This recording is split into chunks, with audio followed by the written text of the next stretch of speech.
Awareness is the first step to change. Here, I want to share one incident with you all. Recently, one of my biggest experience of life that changed my thinking forever. 16 months ago, my life changed completely forever. Because Almighty Allah blessed me with one baby boy, namely Saleh.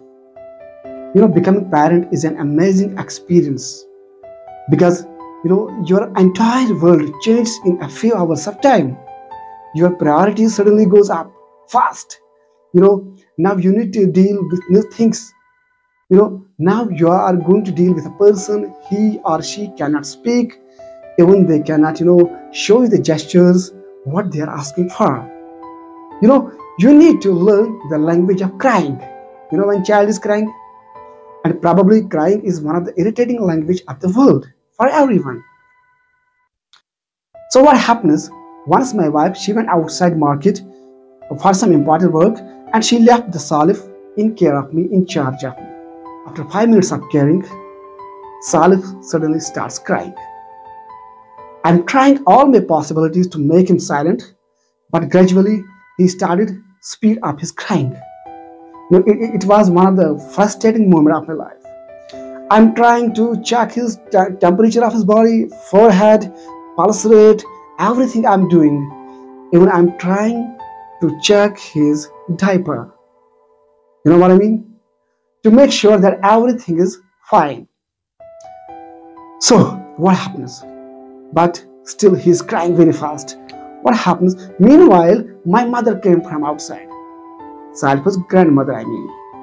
And she said, "What you are doing? Why you are not making your child silent?" I said, "Mom, I tried all my possibilities, but nothing worked."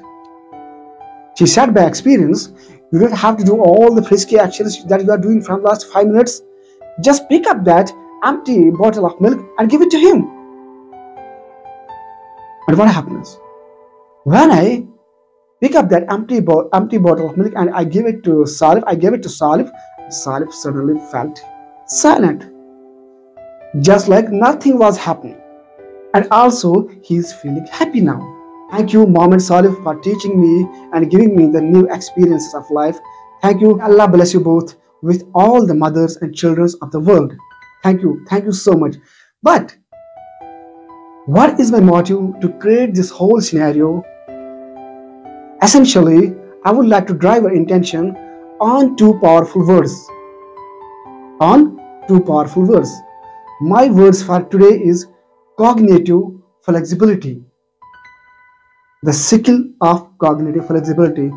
These two words are connected with other three powerful words.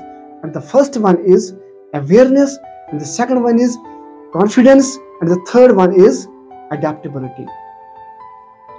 The definition of cognitive flexibility words that simply states the ability of your brain to adapt change, to adapt a new environment, to switch to your brain in new things. We are living in changing time. Changes are happening so fast. So we need to learn the skill of cognitive flexibility. People who are lacking the skill of cognitive flexibility, suddenly they start to give up from their professional and personal lives because they are lacking of this skill. And it is said, when online system was introduced first time in India, especially in banks and other sectors of government, people who was lacking this skill of cognitive flexibility, they suddenly start to give up from their jobs, they suddenly start to give up from their life. So what we need to do, we need to update our brains according to the change, according to the environment, and according to new things that's going to happen in this world. Just like we update our iPhones, what was the previous version of update software? 12 point something. And what is the new version of iOS? 15 point something. So how it happens when we update it? So like that, we have to update our brains with the current period of time. This skill of cognitive flexibility will help us in our professional as well as our personal lives. So this is my message to you. Update your thinking always. Update your brains always. Best of luck and learn always. Thank you so much.